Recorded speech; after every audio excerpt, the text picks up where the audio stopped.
Last week we have ended with our general introduction to this course, and we had to, and I told you that the lectures will be divided in 3 parts. First part on Greek philosophy. Subtitle is Nature, Law, and Justice. Second part, part 2, Modern Philosophy, Law of Nature, Social Contract, and Civil Law. Third part, Kant's Philosophy of Law. But since we have only 24 hours to spend together, we are not going to treat neither part 2 nor part 3 of these lectures. So we are staying with Greek philosophy. But as we speak about Greek philosophy, we can make some relations with English philosophy and English philosophers like Hobbes or Locke, and or with Kant. So we have not enough time to study all the 3 parts of these lectures. It's impossible. Yes? Part 2 and part 3. Sorry? Will part 2 and part 3 come on the exam? No. The program of the exam is only what is spoken in the lectures. Yeah. So what is the law of the exam is the records. When I'm preparing the questions of the exam, I'm checking what I had told you in lectures, and only on what I told you and not I wrote to you. It means that the written lectures, they are not yet on the website, and I don't know if I'll get the time to do it. Has nothing to do with the program of the exams, but if I put written lectures on Agora Asas, they will be much longer than what I tell you on the lectures in the classroom. So what is important to exam is to hear the records and what you wrote in the classrooms. There's nothing else you have to know, and I'm not going to question you about Kant's philosophy, except on what we could have seen together in the classroom. And the same for Hobbes, Locke, or anybody else, okay? Now, as you can see on the blackboard, we have these 3 parts of the lectures, and we are going to expound only on the first part, Greek philosophy, nature, nature, law, and justice. Subtitle is Nature, Law, and Justice. If we want to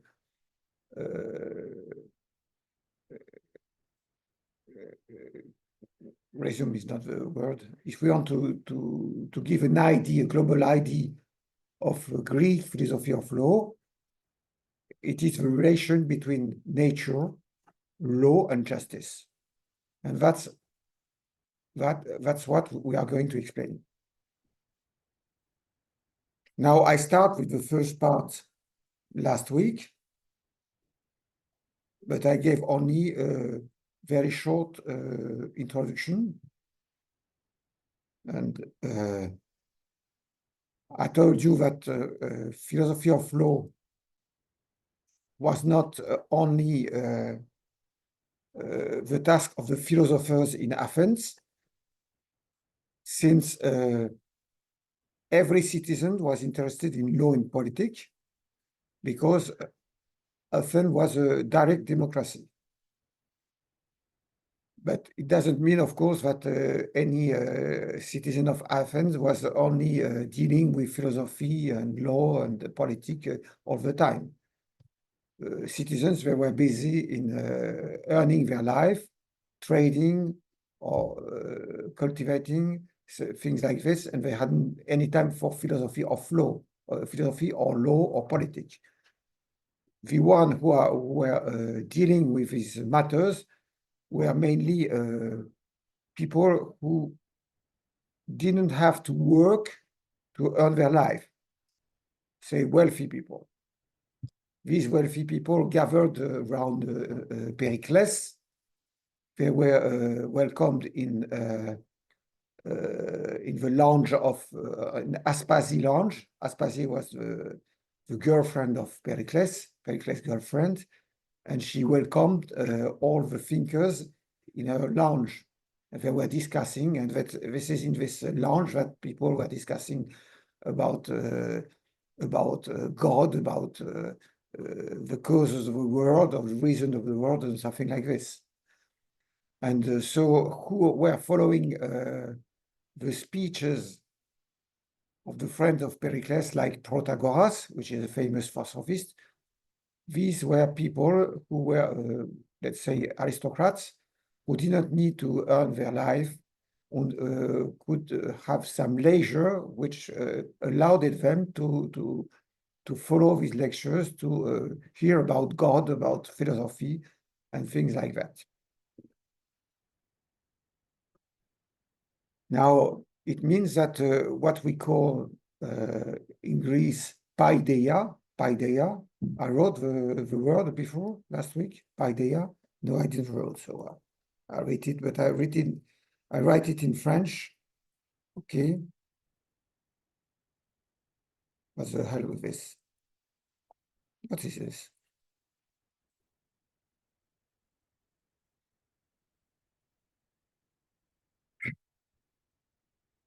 I'm fed up with Microsoft.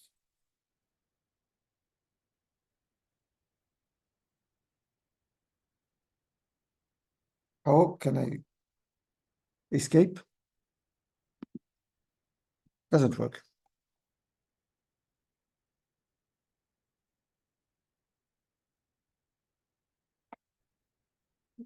This guy Bill Gates should be sued in front of the court. I gave a computer which didn't work to my son, and he installed this Linux, and now it works. So he's an engineer, so he knows how to do this. I was ready to throw this computer in the garbage, and he told me, I'm going to install Linux and throw Microsoft to the garbage, Windows to the garbage. And within 48 hours, this computer was working like a new computer. So, but I cannot deal with Linux. One must be an engineer to do this.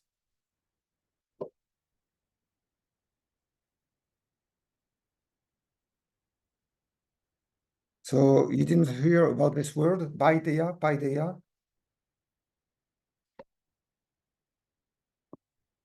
So paideia, this means education. The word derives from another word, a Greek word, which means child. So paideia, this is the education of the people. So there is a very famous German philologist, who is called Jaeger. Maybe I told you about him.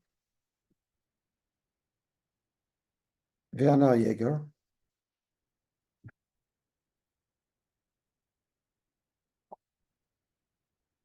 And one of his most famous book has the title Paideia, The Education of the Greek People. It was a book he wrote in English because he was forced to flee Germany during the Third Reich, and he found asylum in the United States, and then he wrote this book in English, but later on the book would be translated in German.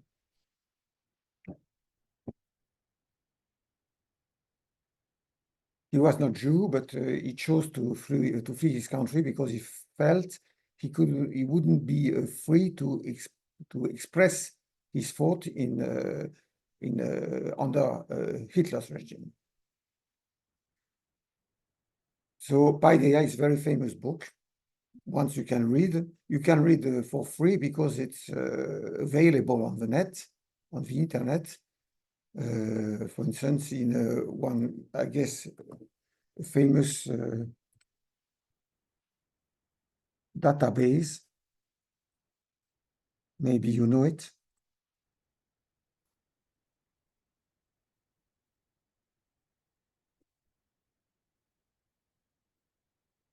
If you go on this website, which is a database, I think you can find Paideia in English, at least in English, even in German, and you can read it for free.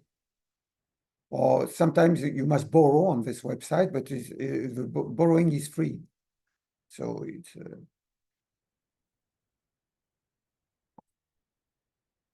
now these were these aristocrats who benefit from Paideia, who were going to listen to Plato in the academy, or to listen to Antiston in the Synosarges. Synosarges, this was the place where Antiston, he was a disciple from Socrates, taught, who were attending the lessons of Aristotle. This was these people. Now, if we want to simplify what the Greek philosophers and generally speaking, the Greek thinkers, even the tragedians or the historians, what they think of the relation between law, nature, and justice, there was two different positions. Some philosophers were relating nature to law. They try to found law on nature or to derive the law from the nature. This was the first trend. And in this group of thinkers, we can quote, for instance, Heraclitus of Ephesus, the Stoics, and other people.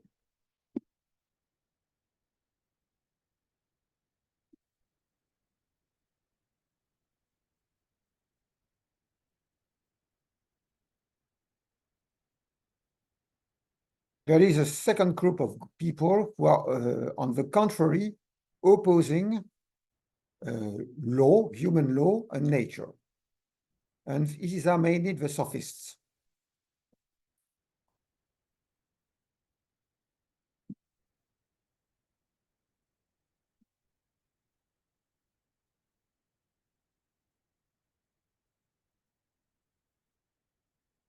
So let's say in the time which was before Socrates, it means the 16th century before Christus, the 6th century before Christus, and the 5th century, and the first part of the 5th century before Christus.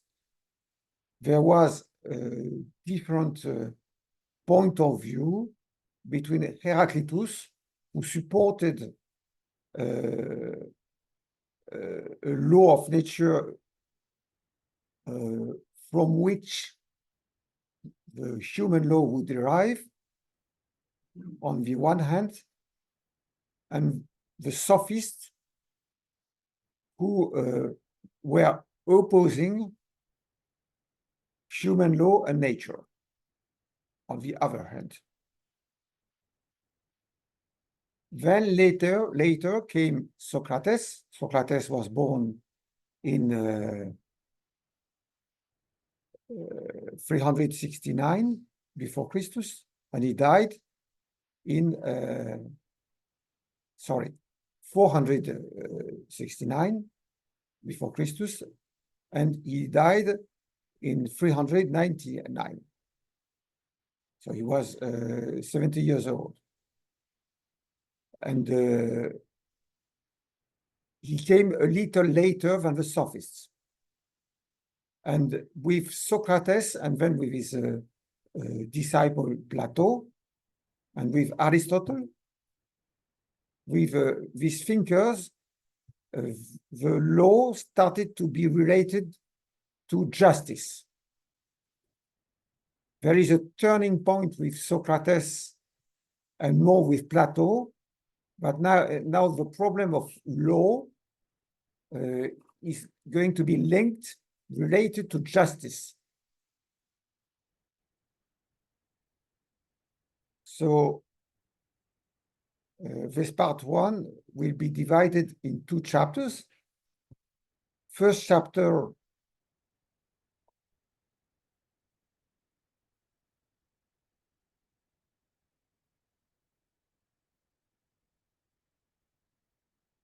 we name it Nature and Law. Nature and Law. And we are going to speak about the differences between Heraclitus, the Stoics on the one hand, the Sophists on the other hand. And the second chapter will expand on law and justice. And then we are going to speak about Socrates, Plato, and Aristotle. This is not only a historic division. I mean, of course, Socrates, Plato, and Aristotle appeared later than the Sophists or Heraclitus, but they support a view which was different. They were busy with the relation between law and justice, although while the Sophists and Heraclitus were busy with the relation between nature and law.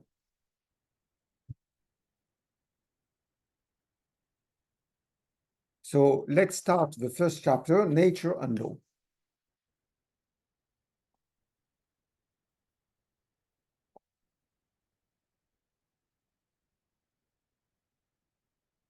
Now, in this first chapter, we are going to speak about the two views which were supported in the 6th century before Christus and in the first part of the 5th century before Christus. And the first view, which is supported and represented by Heraclitus, it is that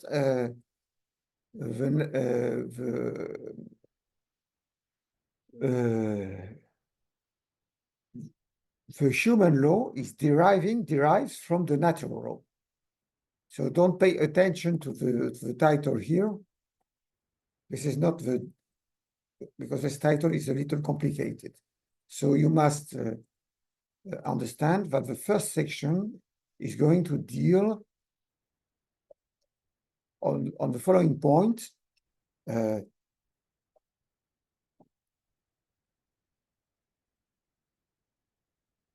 Human law deriving from natural law. Human law deriving from natural law. The title, which is written in the written lectures, is more complicated because, as we will see, there are two ways to understand the relation between the nature and the law of nature and the natural law, the law of nature, and the human law. The first way to understand it, it means that the natural law, the law of nature, is a pattern, a model, which must be imitated by the human law. But there is a second way of understanding the relation between human law and natural law. It is to say that natural law founds human law. That any human law is embodied by a natural law. This is not the same. It's not the same to say that natural law is a pattern that the civil law should follow, and to say that that human law should follow. Civil law, human law is the same. It's not the same to say that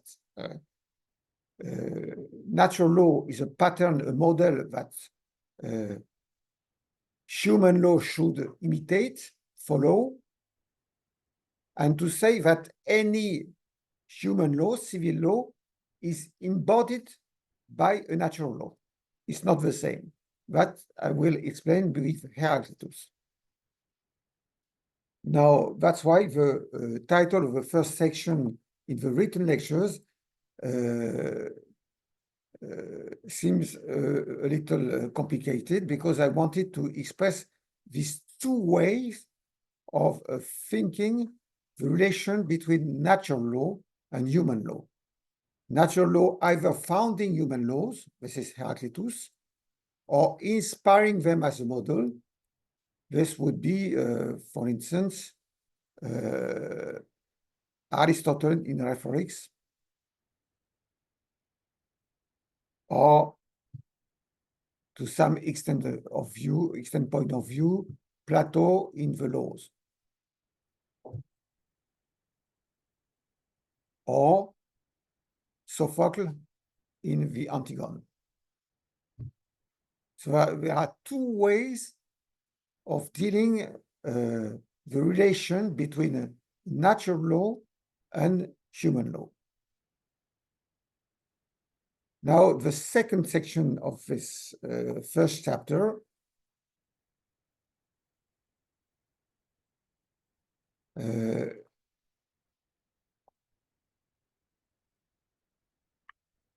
is the opposition between nature and law.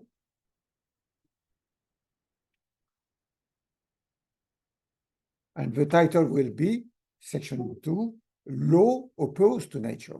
Law opposed to nature. And this is the view supported by the sophists. So maybe you are a little disappointed when I told you, that we are going to deal mainly with Greek philosophy. But in Greek philosophy, all the problems of philosophy of law were understood and treated. There is not so many things new in modern philosophy. I must acknowledge that Kant, there's something new in Kant, of course. But I have only 24 hours, and I cannot speak about Greek philosophy and about Kant. It's impossible. Because to explain Kant in a way which would be clear to you, I need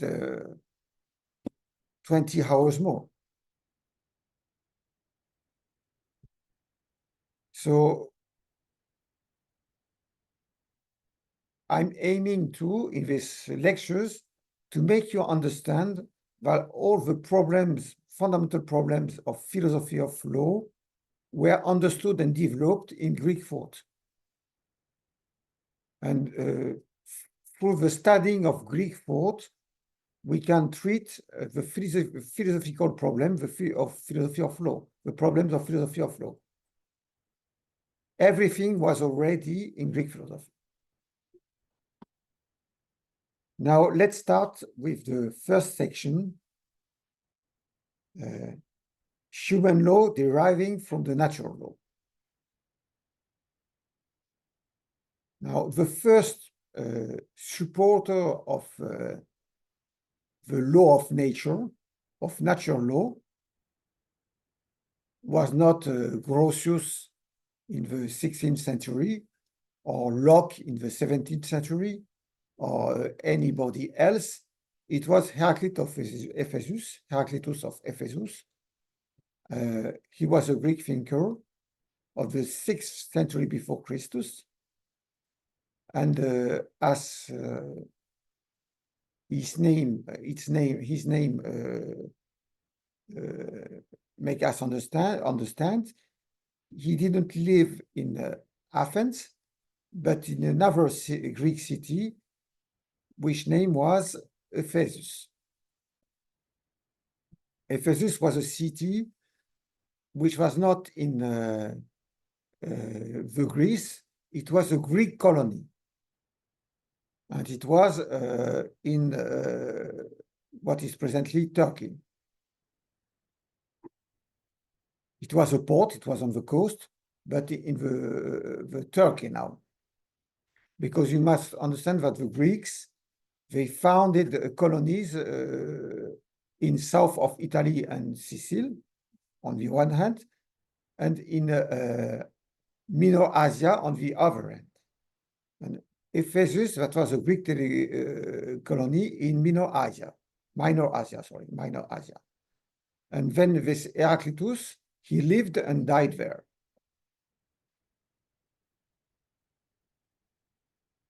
He belonged to a family of philosophers who are called the Ionians philosophers.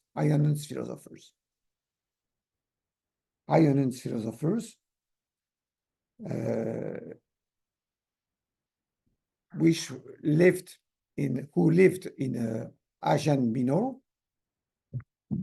and the philosophers who lived in South Italy and in Sicily were called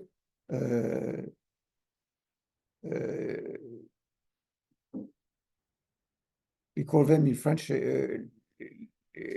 les Italiques, from Italy, the people from Italy. So, for instance, Pythagoras, he lived in South Italy most of his life. Now, from Heraclitus, we have almost nothing left. So he wrote a book. He wrote one unique book, but this book is lost.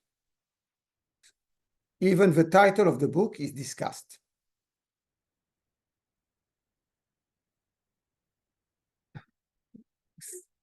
Some say that the title of Heraclitus' book was Nature. Others say the title of the book was The Muses.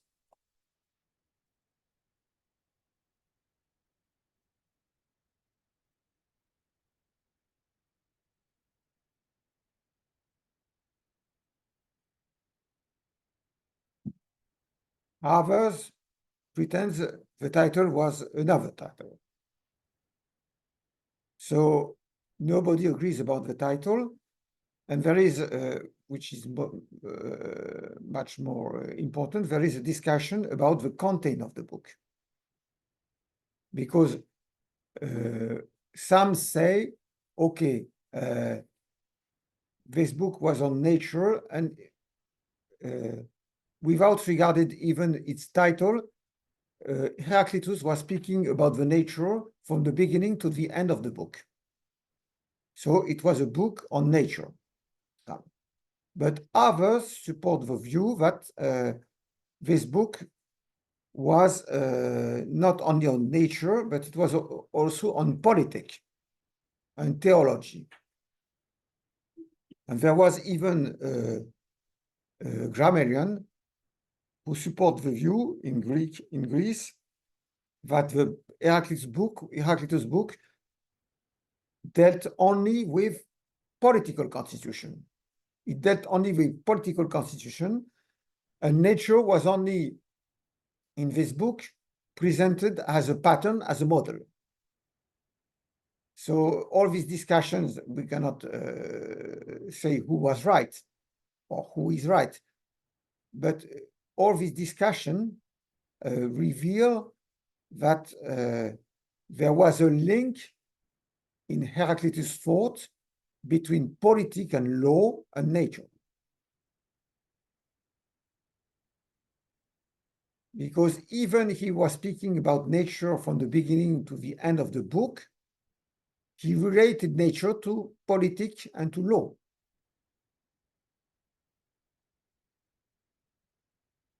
And this means he was the first supporter of natural law. Now, we didn't have the book. The book is lost. We have only fragments because there are many Greek thinkers who are quoting Heraclitus. They say Heraclitus said, and they wrote. And sometimes they quote Heraclitus differently. For instance, there is a very famous image comparison which Heraclitus made with the river. You know, one cannot enter twice in the river. You heard about this this famous sentence, maybe. So we have a, I don't know, 5, 6 version of this sentence, which are not exactly the same,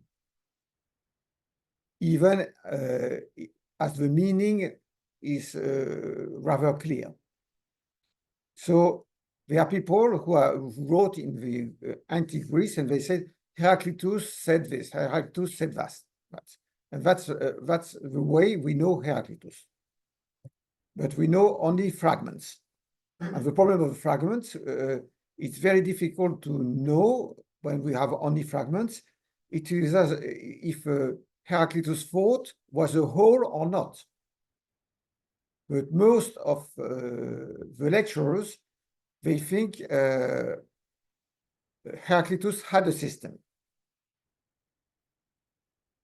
And the fragments, they must be taken as a whole and put together to understand the global thought of Heraclitus. Now, they don't know in which order they must put the fragments. So there are many lecturers who edited the fragments, Heraclitus fragments, but they give different orders, different interpretation. So we are not going to discuss about with the experts about this. Our goal is only to show the importance of Heraclitus regarding the relation to nature and law. So to explain Heraclitus' philosophy of law, we must start with Heraclitus' general philosophy. There is one point in Heraclitus' philosophy, it is, but it's not very important for the philosophy of law. Heraclitus thought that everything is fire. The fire is the beginning and the end of anything. This was his physics. And then what is more important for nature and law, it is his famous view that everything moves, everything changes. There is a flow of everything.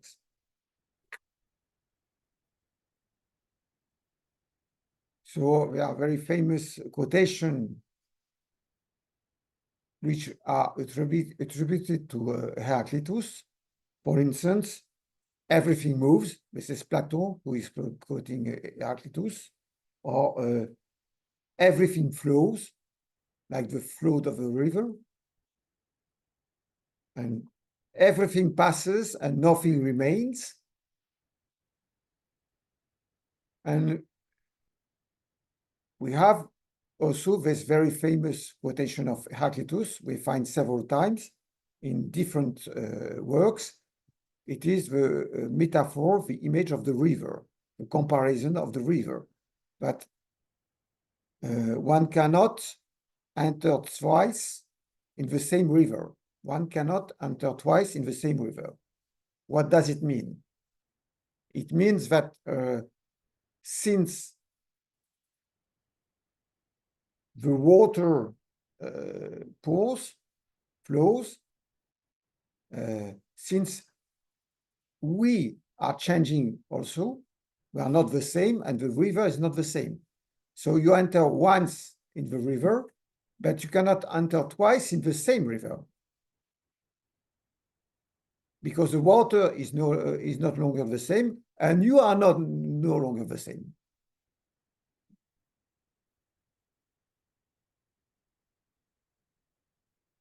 there is a flow of the river, and there is changing in yourself, and it means that you are not experiencing the same thing. But this image is very important because it suggests that despite all this changing, there is something which remains. Because of course, the flows mean that the river is changing. It's not the same water, okay? But the water is flowing on the same bed. The bed of the river, I don't know if we say this in English. The bank of the river is the same. The bank of the river is the same. You must have something which remains and which allows the flow to go. So in spite of the changing of everything, there is something which remains. It's the explanation of the changing. Everything is changing, but there is an explanation which remains. There is a cause or what remains. The cause in the comparison of the river, it is the bed, the bank of the river. The bank of the river remains, but the flow of the river changes. So there are something which explains the changing. And this something which explains the changing is something which remains, which doesn't change. There is a law of the changing, There is a law of the change, and this law doesn't change.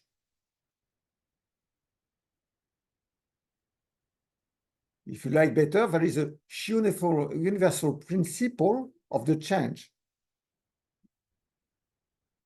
A universal principle which explains the change, the modifications of everything. So the image of the river is quite important because it shows that even if Heraclitus thought that everything changes, he acknowledged there is something which remains. And it was necessary to philosophy, because if you think that everything is changing and there is not a stable principle, well, you just give up philosophy. There was a disciple from Heraclitus. He was called Cratyle in English. And it is said that Plato followed the lectures, Cratyle lectures. And this guy, Cratyle, he said, you cannot even enter once in the same river. It's not like Heraclitus said, but you cannot enter twice. You cannot even enter once. So this philosopher, Cratyle, supported the view that nothing remains. There was not even a principle who remained. So that was a way to give up to any explanation of the world. And as a matter of fact, this Cratyle, he didn't speak. He just showed his hand like this, thumb down, thumb up, you know, like smileys. He wouldn't speak because he couldn't explain. You know, you have watched the film Nero with Peter Ustinov? The Spartacus history. When Spartacus is in the circus and he triumphs from his opponents, and now all the Roman people, they say, yes, just save Spartacus. Spartacus, he was so courageous, so brave, you must save him. And Nero, when Peter Ustinov, he looks at the Roman people and he say, kill him. It was the beginning of the revolution. So this Cratyle was doing like Nero later. He was showing his thumb, down and up. So he pretended that nothing could be known, could be understood. Now, this is the universal mobility of Heraclitus, but to a point which Heraclitus didn't acknowledge. Now, Heraclitus is very important in the history of philosophy because if there was not Heraclitus, there would be no theory of ideas from Plato. You know, Plato is famous with his theory of ideas, intelligible forms. I explained you before, for instance, Plato says, look, the horse who is running in the field, this is not the real horse. The real horse, it is the intelligible form of the horse. It is Cabaleus, the intelligible form of the horse. So in the same way, you can say justice is not what the laws are prescribing, the human laws are prescribing. There is an idea, an intelligible form of justice. But why Plato has to build his theory of ideas of intelligible forms? It was because of Heraclitus. Plato knows Heraclitus. And Heraclitus supported the view that everything changes. So Plato and later Aristotle had a problem because they thought that an object of knowledge must remain. How can you pretend to have knowledge of something which is changing all the time? You must find something which is unchanging, which is eternal, universal. And so Plato understood with Heraclitus that in our sensible worlds, everything is changing, like the flow of the river. Justice is changing also. Law is today like this, tomorrow like this. Today, Trump is making the law. In 4 years, somebody else will be making the law. I hope so. No. And the law depends, the human law depends on who is making the law, okay? But there must be something which remains if you don't want to give up any hope. And these things, if we speak about justice, is an ideal justice, of which we will speak later when we will speak about Plato. So why Plato had to build his theory of intelligible forms? It was because of Heraclitus, because Heraclitus supported the view that every sensible thing is changing. So Plato says, okay, sensible things. But we can find something which is universal and eternal, which doesn't change. And these are the ideas, the intelligible forms. For instance, the laws are changing. The human laws are changing, but there is something which doesn't change. It is the ideal of justice. So if there wouldn't be Heraclitus, maybe there wouldn't be Plato. That's why he's very important in the history of philosophy, because he understood the main problem the philosophy has to deal with. It is that the sensible things are changing all the time, and nevertheless, we must understand these changes, and we must find an explanation to the changes. Now, for Plato, it is to say that the sensible things, they are just imitating the intelligible forms which are not changing. For Heraclitus, it was something else, something different. He thought that everything is changing, but there is a principle which explains the change, and this principle remains the same. This what means the image of the river, which is very famous. You know how we say river in Greek? Potamos. Potamos versus river, like hippopotam. Hippopotam, it means a horse of the river. Hippopotam. Hippos potamos.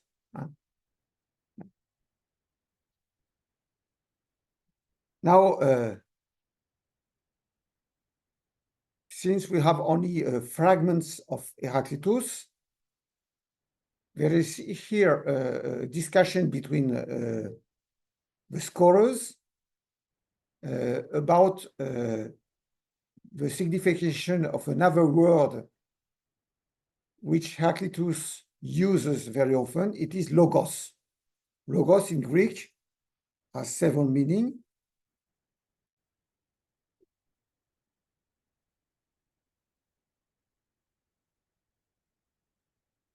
Los.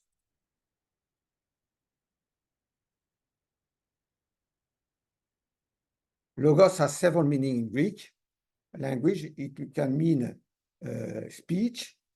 It can mean reason. And it has also other meanings. So what is the meaning of logos in Heraclitus' thought? And what is the relation between the logos, the reason, the speech, and the principle which explains the change? This we are going to explain after the break, because it's already 50. So we have a break of 10 minutes. Any question? Don't worry, we are going to philosophy of law. But I have to explain this before I'm going to speak about Heraclitus' philosophy of law.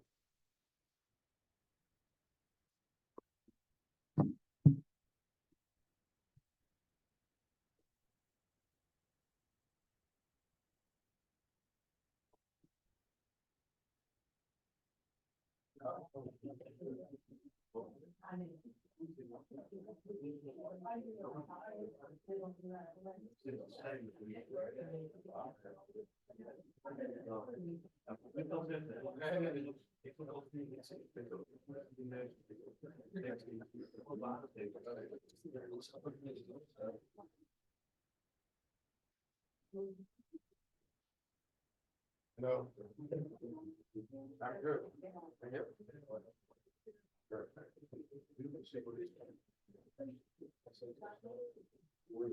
Oh,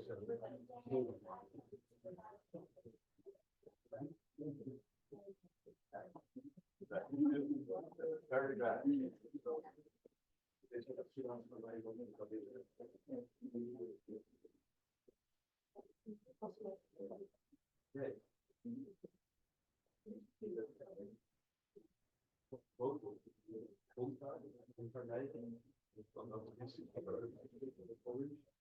My knowledge in this school is always proportionate.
So can I ask you something? Are the written notes also coming on Agos? I hope so, Okay. but now I'm not very satisfied with my written notes. Okay. So I must Perfection. definitely improve this because there are some failures. Okay. But I hope to Put it put also them online, Yeah. but not now, No, okay. not next week, I think. No, okay, but it's But fine. I think I will do this. Yeah, in the end. I endeavor to this. But I cannot give a promise. So No, you cannot. I cannot promise. I cannot, Oh, no, oh, no, of course. Yeah, yeah. Okay, if I can, I will do it. perfect. So, Okay, that's all I need to know. last year I have done it Mhm. because when I read once again my lectures, my written lectures, I thought there's too many failures, so I have to Write it again. to modify. But I use DeepL to translate, Mhm. and then DeepL is not always very accurate, and I have to check the translation of DeepL. And I was not very satisfied with the translation of DeepL. So. No, of course, also with the philosophies, things come a bit more secure. Yeah, Well, secure. these lectures requires a good knowledge of philosophy, and it's not very easy to write them in a form which the students can understand. No, of course. Yeah, it's all very abstract, maybe. Too abstract? Yeah, no, no. No, Yeah, actually, no problem. Ask him. yeah, no, I can follow it. You can follow? Yeah, yeah, I Yes. can follow. You understand? Yeah, I had philosophy. Roughly, you understand? Yeah. Sometimes I think I have to look into it a bit more at home, maybe. But I think the lines, the big lines, are Okay. clear. Yeah. So I think it would be better to give written lessons if it's lectures if it's possible. Yeah. But it depends on time, depends on the things like this. Yeah. Because we have lectures until the beginning of April. Yeah. So we When have is the exam? Do you know already? the exam is in May, I guess, but In May. I'm not sure of that. Which day? I don't decide the No. date. Okay. You inform on your end, but I don't know the exact date. No, the beginning of May. Okay. Perfect. Thank you.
Oh nee, valt uit hier om de tong. Maar ik kan al ook niet even. Maar kijk.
How are you? Oh.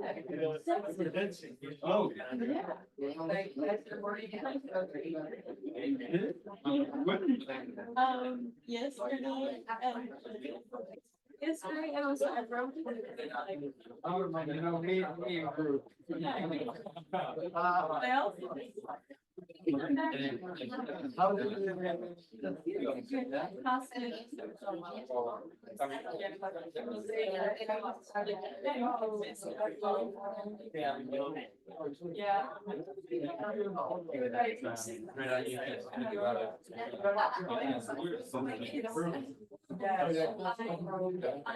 I know. Now I think I just like do it twice a time. Okay. No, because it was. Second hour of lectures. I remind you that if you have any question, you can ask at any time, provided you ask your questions in English.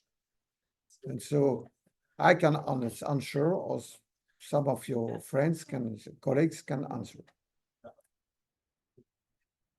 Now, another word which is important in Heraclitus' philosophy, which appears in many fragments, it is logos. But nobody knows how to translate logos in Heraclitus' thought. I told you before the break that logos can mean, in Greek language, speech or reason, and sometimes it has other senses too. So some scholars are translating logos in Heraclitus' fragment as reason, others as speech, and others are not translating it. They just write logos. They are giving up. So now, I have to explain the relation very quickly because it will be necessary to understand the Heraclitus philosophy of law. The discussion about the logos in Heraclitus is the following.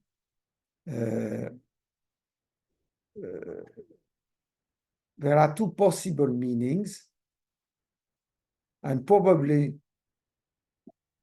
the logos of Heraclitus has both the meanings. There can be a cosmic meaning of logos and an epistemological meaning of epistemology. Cosmic, you understand? Cosmic, it derives from cosmos. Cosmos, this is the universe, okay? It's a universe, it's also a cosmos what the women are making to look better, you know, cosmetic. But the cosmos, in the beginning, this is the universe, okay? This is order or universe in Greek. So there is an explanation, cosmic explanation of the logos, but there is also an explanation, an epistemological explanation. That's epistemology. This is a word which derives from episteme. Episteme, that means science in the Greek terms. So it means that logos can be related to the principle of everything, and this is the cosmic interpretation of the logos, or the logos can be related to the human knowledge. And this is the epistemological meaning of logos. Logos is the problem with logos, reason or speech in Heraclitus fragments. It is it the principle which is immanent to the universe and which explains the change of everything? Or is it the way the human being must understand the world? So it seems it is the both. It is both. It is the principle which explains the change of everything, the bank of the river, so we are better, but it is also it has also an intellectual meaning. It means that the philosopher must understand he is a part of the whole, and he must understand the universe through this unique principle. So there are two meanings of logos. So the philosopher, it is the one who listens to the logos, to the speech of the universe, who understands that he is only a part of the whole. So you must not shut yourself in your peculiar situation, your specific situation, and forget you are a part of the universe. Wisdom for Heraclitus, it means you have to understand you are a part of the universe. And so you must not think, for instance, that the human law exists by itself, because the human law exists only because it's a part of the whole. But we are going to speak about when we see Heraclitus' philosophy of law. You want me to repeat something? Show? Show? Hot? You want me to make mach die Tür auf? To open the window?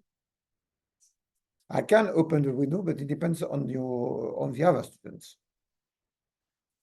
Yes? So we will try to open, because outside it's rather cold.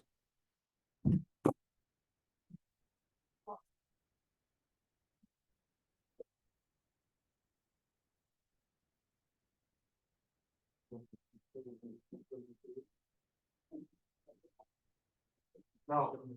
Yes. Oh.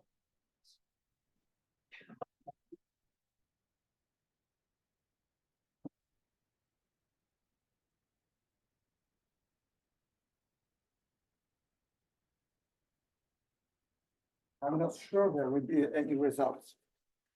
Is this far from you? So my wife is flying tomorrow to Poland, and it will be minus 15. So, but she's used to it. Now,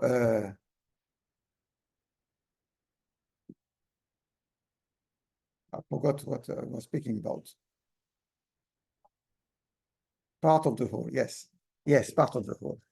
Yes. So there is a very famous aphorism, a sentence from Heraclitus. It is, I looked for myself. I looked for myself. So you have, oh, I'm going to be cold.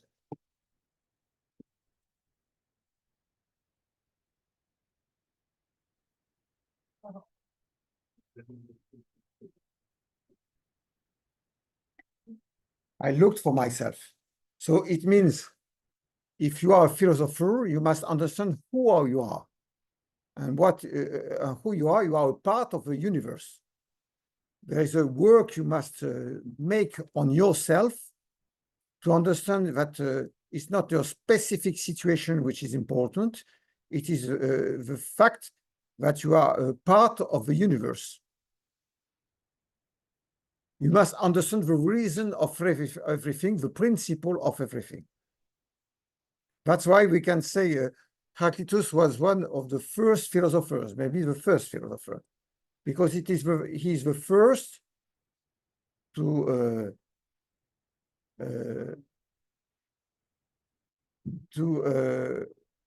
think as a philosopher, to think that we must go beyond our particular thought to understand the whole universe.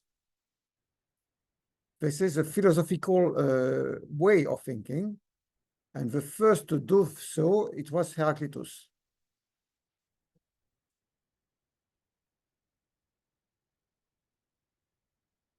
Now, there is another principle, another a session in Heraclitus' thought I must expound. It is the conflict of the opposites. The conflict of the opposites. So Heraclitus supports the view that there are always things which are opposing to other things. For instance, there is the day and the night. There is the life and the death.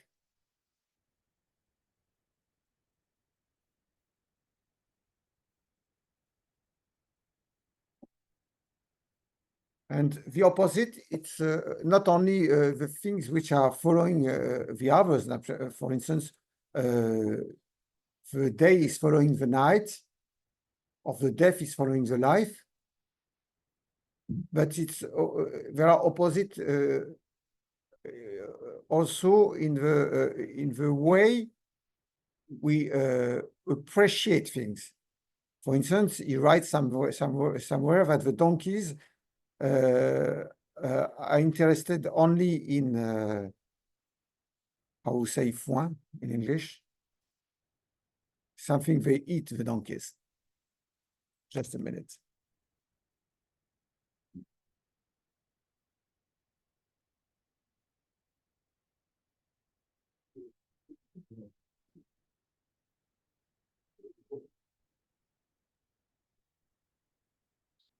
Hay. So the donkeys are interested in hay, and they don't pay attention to gold, he says. He wrote something like this. Because we, human beings, we are interested in gold and not in hay. But the donkeys, it's not just the same. They think otherwise. They think what is important is hay. They have nothing to do with gold. They cannot eat gold. So this is the point of view. It depends the value you are aiming to, yearning to. The donkey, they are yearning to hay, and we, human beings, we are yearning for gold. So this is also a contrary. We have an opposite view. The donkeys and the human beings have an opposite view. Or there is another sentence of another Heraclitus sentence. It's about the pigs. The pigs, they like the mud, and we like the water which is clean. We like clean water, and the pigs, they like mud. It doesn't mean that the pigs are wrong and we are right. It depends on what seems good, healthy for us. For the pigs, the mud is healthy and it's good. For us, it's clean water. If we are going to eat mud, we are going to die, no? So this is how it happens in the world. There are contrary, but these contrary, they are. It doesn't mean there is violence. It means that these contrary, these opposites. They are necessary to the harmony of universe. You must take into account these opposites. For instance, you cannot say that only clean water is fine in the universe because there are pigs. And pigs, they are found of mud. You cannot say that the gold is something superior, better than hay, because it depends on who is concerned. Because the donkeys, they are concerned with hay and not with gold. And so you must accept that in the world, there are opposites like this. And this, what makes the harmony of the world is that these opposites exist and are taken in account. Now, how are we led to Heraclitus' philosophy of law? I remind you that a grammarian supported the view that Heraclitus wrote only about constitution, and the nature was given by Heraclitus only as a pattern to the constitution. We don't know if it's true or not, but we understand there is a link, a relation between the nature and the law and the politic. And as a matter of fact, Heraclitus was the first to explain that the human laws derive from natural law. The many human laws derive from a unique natural law. And this he wrote in a very famous fragment.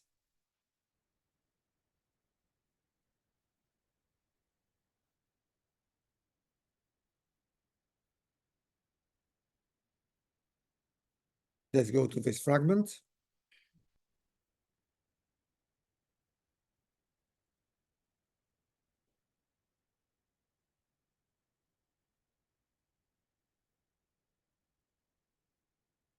Now I have the English translation.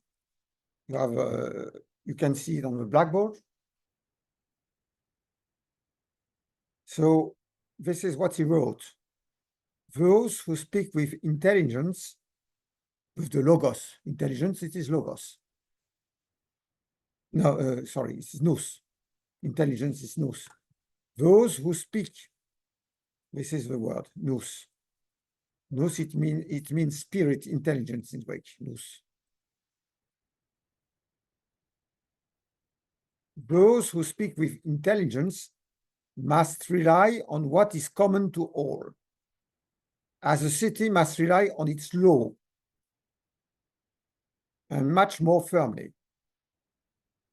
For all the human laws, this I underlined, for all the human laws, because Heraclitus had kind of stabilo, so he couldn't underline, but I underline, okay?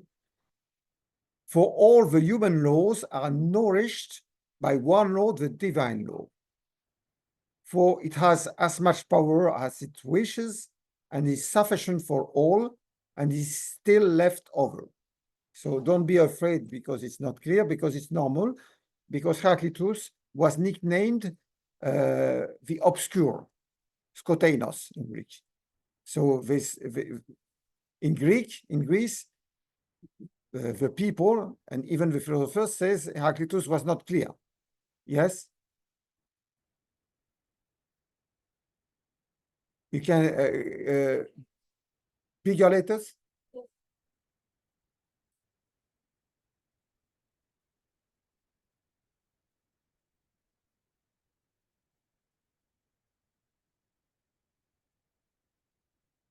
It reminds me a joke, a Polish joke about a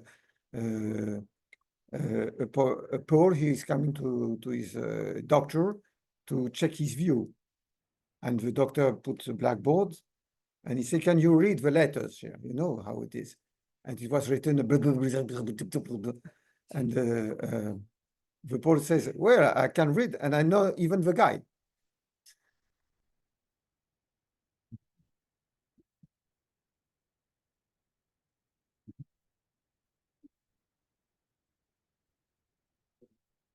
So, you know, there are a lot of consonants in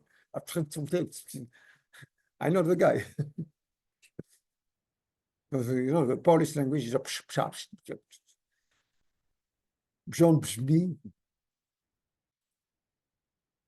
okay. So don't be afraid if it's not clear. What we must understand that there is a relation between the intelligence and the divine law. There is a divine law who inspires the human laws. And if you understand this, you are like the people who have the intelligence and who understand they are a part of the whole. So the people who speak with intelligence, they remain on what is common to all. This is the beginning of the first sentence. Those who speak with intelligence must rely on what is common to all. What does it mean? It means what I explained before. If you want to be intelligent, to be a philosopher, you must have the logos. And the logos, it means you understand you are a part of the whole. You must give up your peculiar way of thinking, specific way of thinking, to understand you are a part of a universe with a common principle. And then in this sentence, Heraclitus makes a comparison between the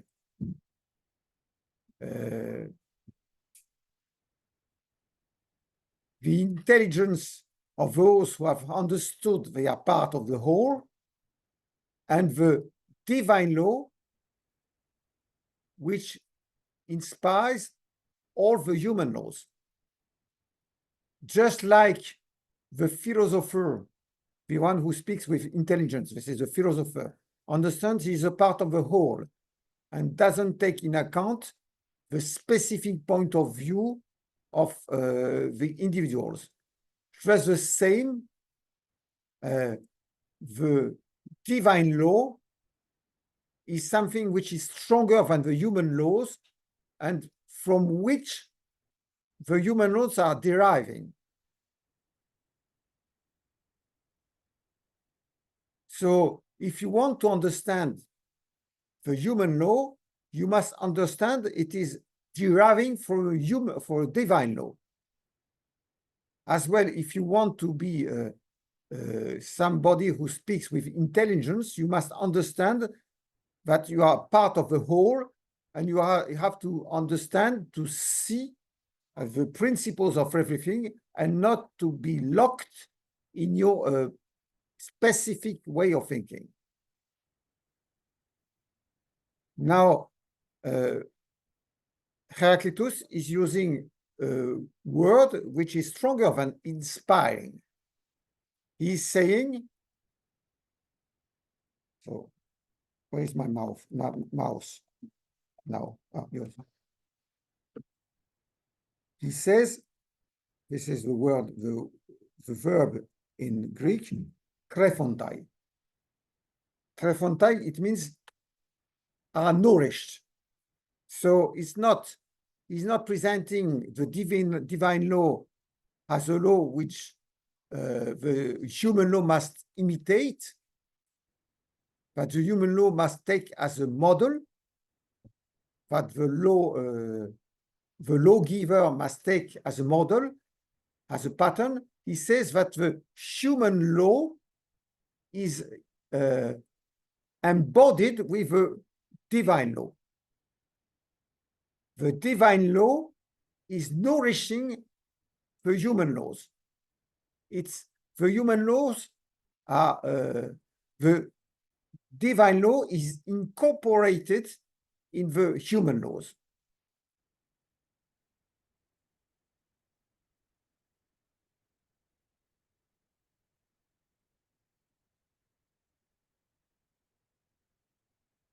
So what teaches us the divine law? It teaches that we are part of a whole, that there are opposites, and the opposites must, they are in conflicts, but harmony is the unity of the opposites. And we cannot take in account one opposite and leave the other. We cannot forget that we like gold, but the donkey likes better hay. So what teaches the divine law? It is we are part of the whole, and the whole, it is that everything is changing, but there is a principle of the change, and there is the contrary of the opposite. And so the human laws, they must take this in account. So you are going to say, and then what? So we can deduce for this formula important things in political field. So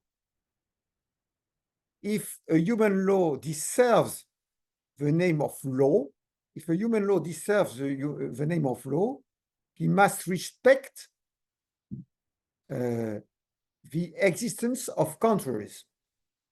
I mean, for instance, if a human law takes only in account, for instance, the rich people and not the poor people, the rich people won't have taxes and the poor people will have taxes, for instance. If human law doesn't take in account that there are heterosexuals, but also homosexuals, for instance, if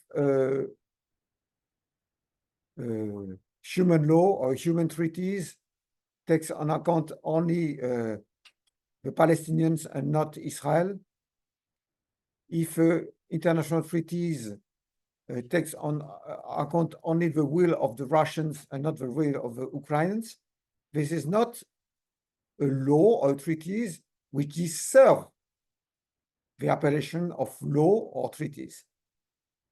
This is unnatural, because in the nature and according to the law of nature, there are opposites which are in conflict, but they should be harmonized.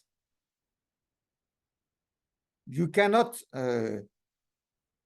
suppress one of the opposites. It's not possible. So it means if you are in a city, because in the times of Heraclitus, the political entity, it was the city. In the city, you must make laws.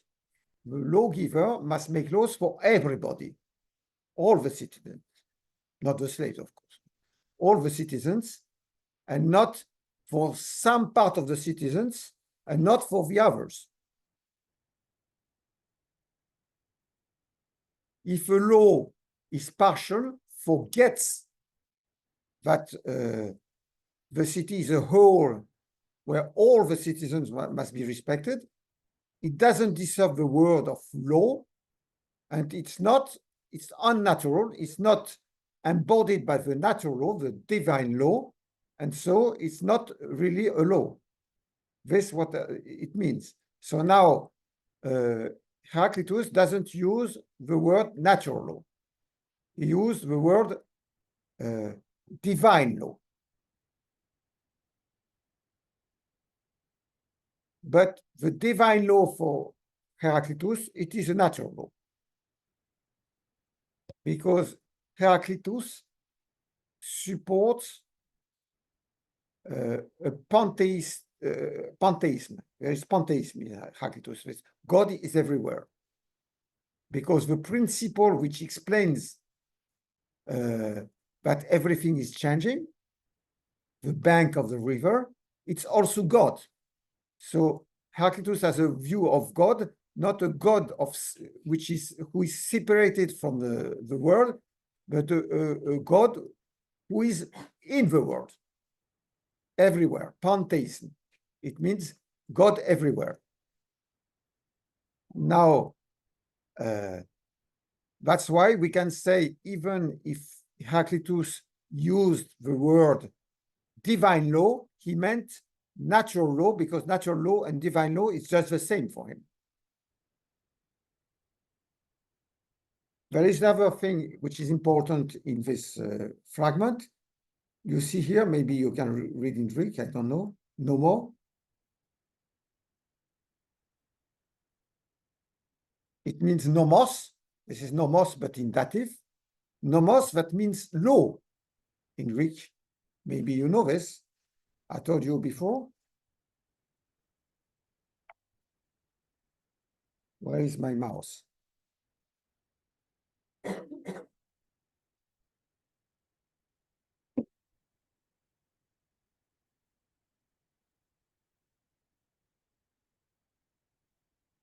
This is nomos.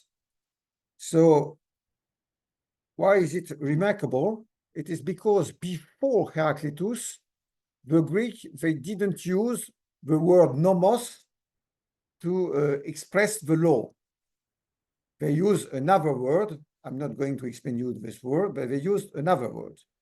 It's since Heraclitus that the Greeks started to use the word nomos to express the law. The nomos derives in Greek from a verb which means to distribute. To distribute.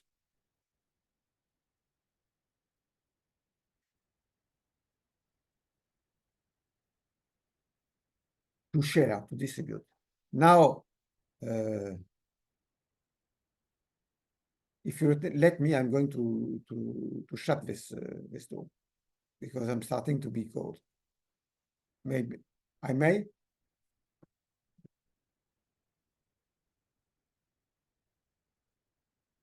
If I'm getting sick and don't end my lectures, it will be a problem. Maybe you will be.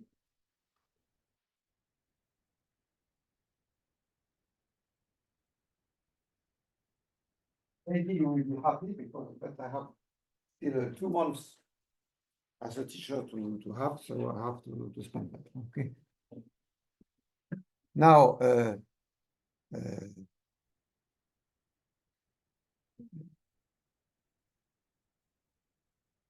this new use of the word nomos to describe, to express the law is important, but it's the origin of some problems, because nomos in Greek derives from a verb which means to distribute, to share, but nomos in Greek, it can be referred either to written law, nomos graphos, written law, but it can refers also to a custom. So nomos, it's like logos. It's a word in Greek which has several meanings. It can mean written law, but it can mean custom, and it can even mean a point of view. Nomos, a point of view. So there are several meanings, and the two first meanings, either written law or custom, can be in conflict one with the other, because it means that a law, a nomos, this is something can be imposed by an authority.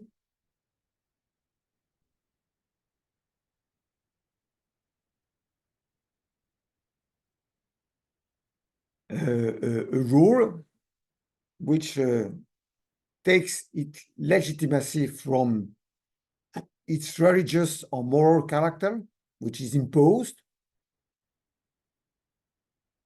but it can express a positive, effective rule.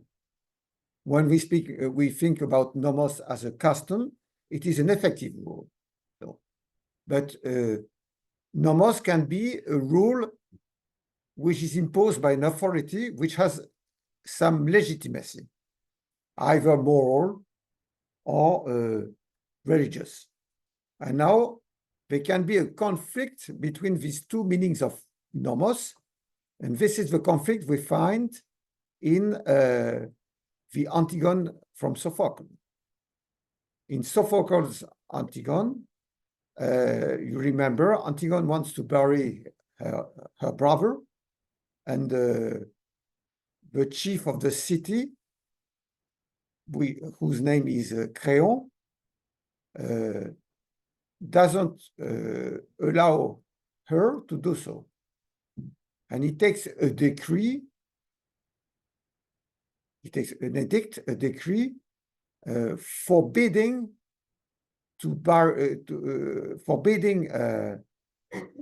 Antigone to bury her brother. And so there are these very famous verses in Antigone of Sophocle, in which Antigone explains that there are a divine eternal law, there are universal divine laws which are superior to the decrees of the cities, to the law of the cities. Maybe you heard, of course, you have spoken about this. It was explained to you in your first year of study, of law study, I guess. This is the conflict between the divine, eternal, universal laws, which from God, and the decrees of the edicts of the laws of the city. In Antigone, this is a piece of theater. In Antigone, it's not, properly speaking, it's not law, it is a decree, an individual decree that Créon has taken to forbid Antigone to bury her brother. Okay, but in the piece of Sophocle, it was the decree is always the decree. It's used the name the word nomos. So the name nomos, the word nomos, is used to describe this decree. So Sophocle himself treated this decree, this edict, as a law. And what expresses Sophocle, it's a conflict between a human divine law which obliges in conscience, and a human law, a human decree, which obliges by force. And you have a conflict between the two, and the question is which one must prevail. And what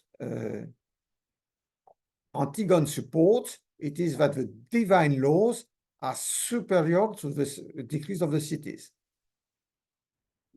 This is a classical example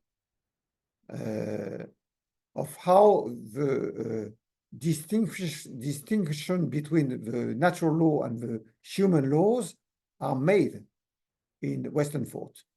So we think there is a natural law which is superior to human laws, and that human laws must respect. And this derives from Sophocles' thought in Antigone. And this is the way, for instance, the school of natural law, Grotius, Pufendorf, thought the relation between natural law and human law in the 16th and 17th century. They thought there is a natural law which is superior, which is eternal, universal, which is superior to human laws, and human laws must respect this natural law. And now in Sophocles' works, Antigone speaks only about divine law, not a natural law. There's not a word like natural word in the piece of Sophocle, in the word of Sophocle, in the work of Sophocle. But later, maybe some about 100 years later, Aristotle wrote a book, the title of which is Rhetoric. In this book, Aristotle presented the conflict between the divine law and the human laws,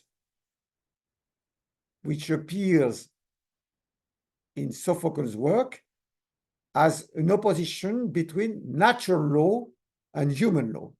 This is Aristotle who explained, well, this conflict is actually a conflict between a natural law, which is always the same everywhere, and human law, which is different from one country to another, from one city to another. And what pretends Antigone, says Aristotle, it is that this natural law must prevail on the human law. And it is Aristotle who presented the conflict between divine law and human law in Antigone as a conflict between a natural law and a human law and human laws. But now, if we come back to Heraclitus, there is in Heraclitus' thought, there is no conflict between the natural law, the divine law, and the human laws, because he doesn't consider that the human laws must take the divine law as a pattern. He says the human laws exist only because of the divine law. The human law is nourished by the divine law. It means that there are only laws which derive from the natural law, the divine law, and it's something stronger than to say that natural law is a pattern for human laws. So in Heraclitus' thought, there is not an ideal world with natural laws and empirical world where there are human laws which must imitate or respect a natural law. This is not like this. For Heraclitus, we are in a world in which laws properly named, human laws properly named, are nourished by the divine law. Human laws incorporate divine law in themselves. So this is not exactly the same relation between natural law and human laws in Heraclitus' thought than in the tradition of the natural of the school of natural law.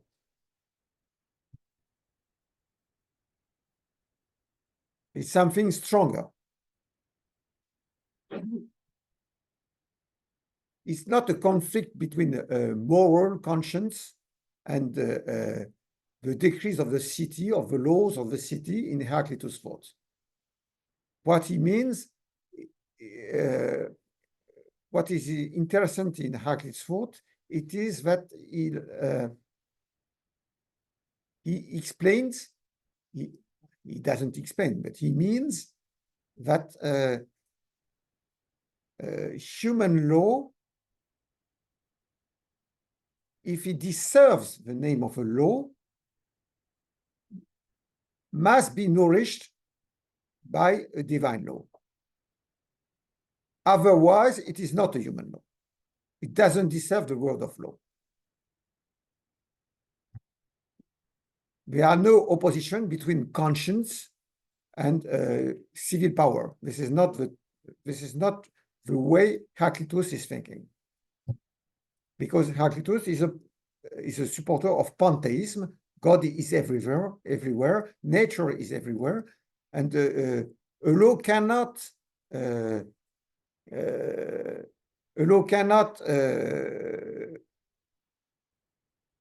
oppose itself. A human law cannot oppose itself to natural law or divine law. It's just impossible. Because we are in a universe which is governed by only one unique principle, which explains the changes, and these principles must be respected. There's no other way. It's not an obligation, it's a necessity.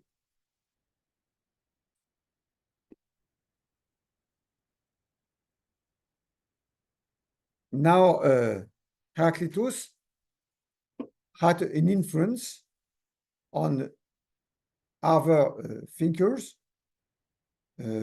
especially on Stoic philosophy. The Stoics, they appear in the 4th century before Christus, and they consider Heraclitus as one of their masters. They thought Heraclitus had understood many of the things they wanted to explain. And if we look at Stoic philosophy, we see this idea in Stoic philosophy that there is a natural law, which is a divine law, that the human laws cannot oppose. It's not possible. Because in Stoic philosophy, there is also a pantheism. The natural law, the law of God, is the law of the universe. And this law cannot be abolished by a human law. It's not possible.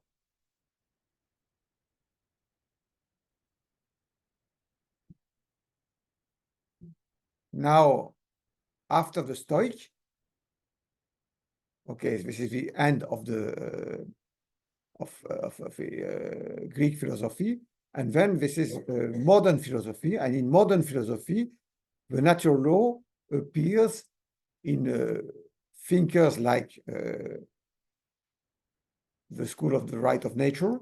It means Grotius, Pufendorf, and then in Kant or in Locke. And so, but the first to see this relation between the divine law and the natural law and the human laws, it was Heraclitus, but he thought the relation between them much stronger than the other thinkers, because he thought that the natural divine law is founding the human laws and not only inspiring them. And this derives from the pantheism of Heraclitus.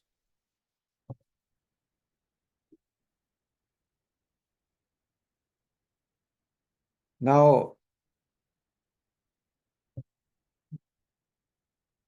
there is much more to say about Heraclitus' philosophy of law, but I think in these lectures it's enough.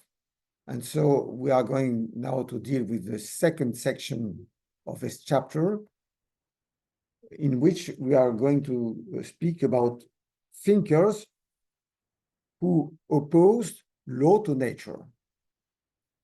Section 2, law opposed to nature.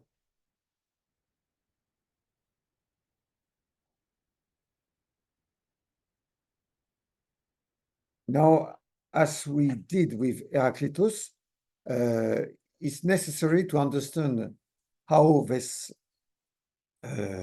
trend in philosophy of law appeared to explain a global thinking.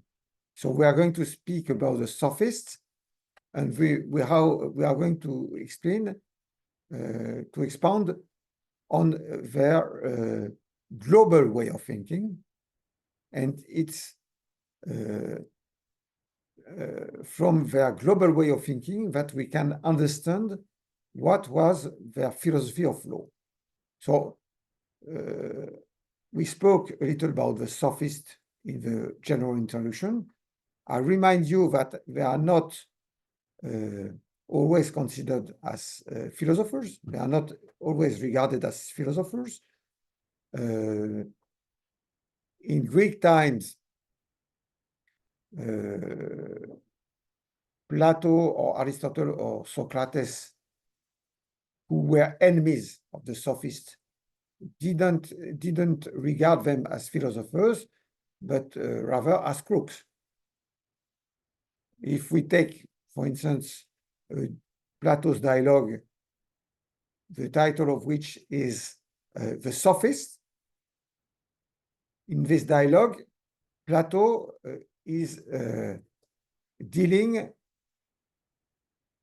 with the definition of the sophist.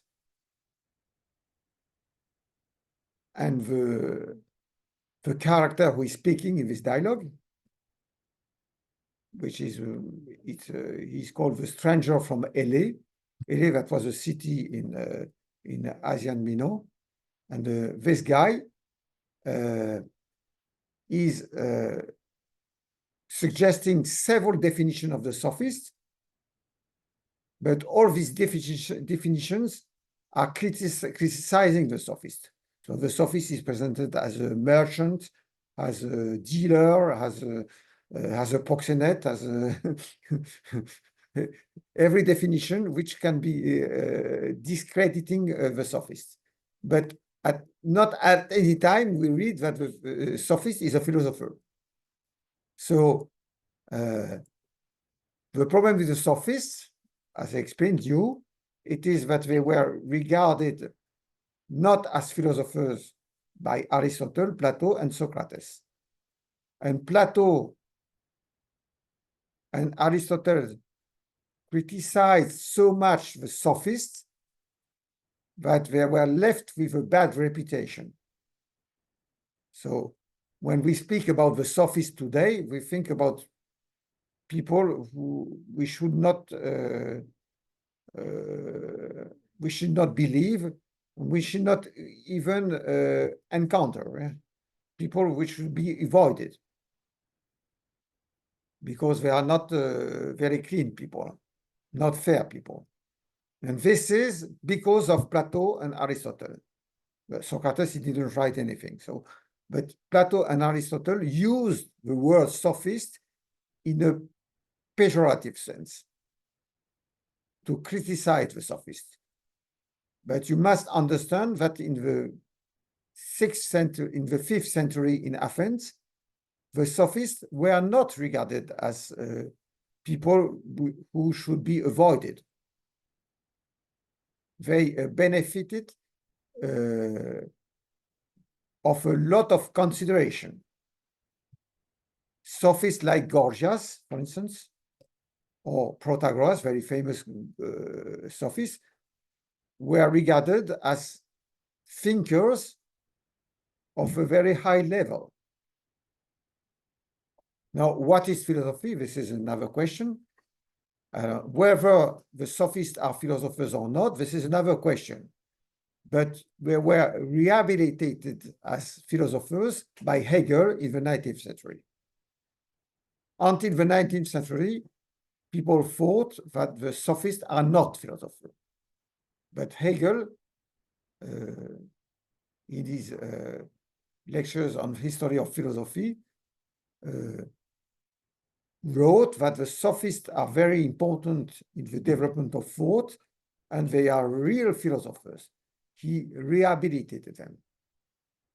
So what is important when we are going to speak about the sophists next week, it is to understand that we are dealing with people which lived in the 5th century before Christus, and not with what we are usually today calling sophist. Sophist has today a pejorative meaning due to Plato and Aristotle. And we are not dealing with people like this. We are dealing with sophists as they actually were in Athens in the 5th century before Christus. So thanks for your patience, and we meet next week. Have you got any question? Okay. You want to eat, to have lunch, and to leave. So you are free.